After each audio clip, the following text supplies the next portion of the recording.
Friends, आज के इस वीडियो में मैं आपको सिखाने वाला हूँ एक ऐसी powerful curve trend line strategy जिसे बहुत कम ट्रेडर्स जानते हैं और यूज़ करते हैं। लेकिन जो लोग इसे सही तरीके से यूज़ करते हैं वो मार्केट के रिवर्सल और मूवमेंट्स पहले से पकड़ लेते हैं। और सबसे खास बात, इस स्ट्रैटेजी में हम सिर्फ सिंपल ट्रेंड लाइन नहीं बनाएंगे, बल्कि उसके अंदर छुपे हुए मिड पॉइंट सीक्रेट को यूज करेंगे, जो पूरे सेटअप का सबसे इम्पोर्टेंट हिस्सा है। तो वीडियो को बिल्कुल एंड तक देखिए, क्योंकि बीच में जो एक छोटी सी मिस्टेक ट्रेडर्स करते हैं, उसी वजह से उनकी कर्व ट्रेंड लाइन कभी काम नहीं करती। चलिए शुरू करते हैं। सबसे पहले चार्ट पे आते हैं। Step 1, normal trend line draw करना। अब ये बेसिक चीज़ है, लेकिन यहीं पर लोग सबसे बड़ी गलती करते हैं। टूल्स में जाइए, ट्रेंड लाइन सिलेक्ट कीजिए। ये शुरू हुआ है। अब हमें इस ट्रेंड लाइन का सेंटर पॉइंट चाहिए, और कई लोग यहाँ मैन्युअली लाइन को मेजर करने लगते हैं, जो बहुत टाइम लेता है। लेकिन ऐसा करने की ज़रूरत नहीं है। ट्रेंड लाइन की सेटिंग ओपन कीजिए। यहाँ आपको एक ऑप्शन मिलेगा, शो मिड पॉइंट या सेंटर पॉइंट। ये ऑप्शन मिलेगा। जैसे ही आप इस ऑप्शन को टिक करेंगे, ट्रेंड लाइन के बिल्कुल बीच में एक छोटा सा सर्कल दिखाई देगा। इसमें अब दोस्तों, यही से पूरी स्ट्रैटेजी एक्टिवेट होती है। इस मिड पॉइंट से एक छोटी हॉरिजॉन्टल लाइन ड्रॉ कीजिए।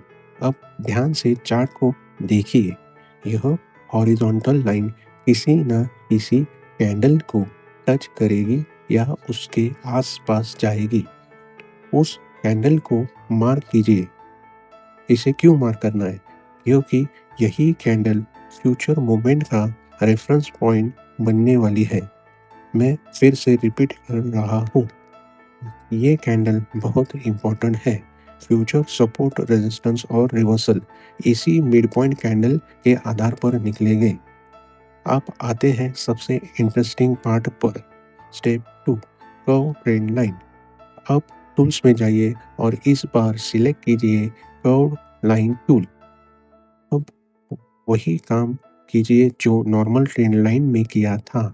सेम लो पॉइंट, सेम हाई पॉइंट, दोनों पॉइंट को ज्वाइन कर दीजिए। अब आपको एक कर्व लाइन दिखेगी, लेकिन ध्यान दीजिए, हाई पॉइंट के आगे एक एक्स्ट्रा कर्व एक्सटेंशन दिखाई दे रहा होगा। अगर नहीं दिख रहा है तो कर्व लाइन के सेटिंग्स में जाइए। यहाँ आपको ऑप्शन मिलेगा एक्सटेंड राइट साइड, उसे टिक कर दीजिए। जैसे ही टिक करेंगे, कर्व लाइन फ्यूचर की तरफ बढ़ जाएगी। अगर अनटिक करेंगे तो एक्सटेंशन गायब हो जाएगा। अब यहाँ सबसे पावरफुल कंसेप्ट आता है। इस कर्व लाइन में भी 3 इंपॉर्टेंट पॉइंट्स होते हैं। पहले जो आपने मार्क किया है, लो पॉइंट, और दूसरा हाई पॉइंट, और तीसरा सबसे पावरफुल है मिडल पॉइंट। आपको ये मिड पॉइंट यहाँ सर्कल, छोटा सर्कल में दिखाई देगा। अब आपको क्या करना है, कर्व लाइन के मिडल पॉइंट को उस कैंडल से कनेक्ट करना है जिसे हमने नॉर्मल ट्रेंड लाइन के मिड पॉइंट से मार्क किया गया था। मैं फिर से रिपीट करता हूँ, कर्व लाइन के मिडल पॉइंट को उस कैंडल से कनेक्ट करना है जिसे हमने नॉर्मल ट्रेंड लाइन के मिड पॉइंट से मार्क किया था। बस यही मैजिक है। जैसे ही आप इस मिड पॉइंट को कैंडल से कनेक्ट करेंगे, कर्व लाइन का पूरा एंगल बदल जाएगा, और जो एक्सटेंडेड कर्व लाइन है वो ऑटोमेटिकली फ्यूचर सपोर्ट और रेजिस्टेंस जोन दिखाने लगेगी। अब चार्ट को ऑब्जर्व कीजिए। देखिए प्राइस कितनी बार इस कर्व लाइन को टच करके रिवर्स हो रही है। कहीं सपोर्ट मिल रहा है तो कहीं रेजिस्टेंस मिल रहा है। और सबसे सरप्राइजिंग बात, बीच में अगर 20 से 30 कैंडल्स भी आने के बाद भी मार्केट इस कर्व लाइन को रिस्पेक्ट कर रहा है। यही वजह है कि ये स्ट्रैटेजी नॉर्मल ट्रेंड लाइन से ज़्यादा पावरफुल मानी जाती है। एक नॉर्मल ट्रेंड लाइन में और कर्व लाइन में डिफरेंस क्या है? देखिए, नॉर्मल ट्रेंड लाइन सिर्फ लीनियर मूवमेंट दिखाती है, यानी स्ट्रेट डायरेक्शन, लेकिन मार्केट हमेशा स्ट्रेट मूव नहीं करता। मार्केट की मूवमेंट नेचुरल होती है, उसमें कर्व्स होते हैं, मोमेंटम होता है और एक्सेलरेशन होता है, और यही चीज़ कर्व ट्रेंड लाइन पकड़ती है। इसलिए कई बार प्राइस नॉर्मल ट्रेंड लाइन को ब्रेक कर देता है, लेकिन कर्व ट्रेंड लाइन को रिस्पेक्ट करता रहता है।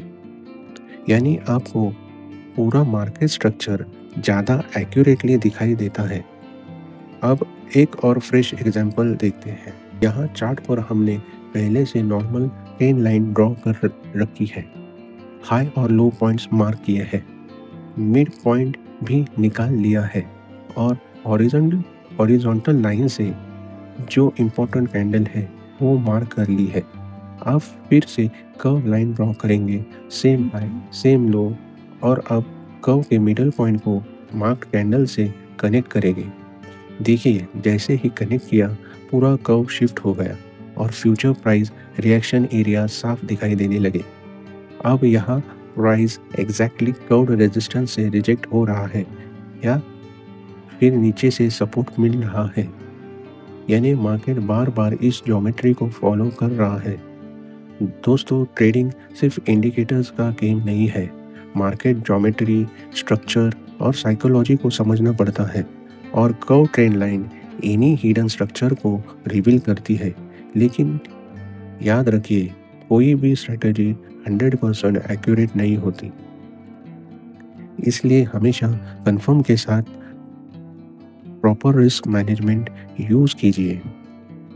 अगर आपको ये स्ट्रैटेजी वैल्यूएबल लगी हो तो वीडियो को लाइक ज़रूर करें, क्योंकि ऐसे एडवांस कंसेप्ट बनाने में काफ़ी मेहनत लगती है।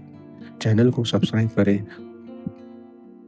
और कमेंट करके बताएं कि अगली वीडियो किस स्ट्रैटेजी पर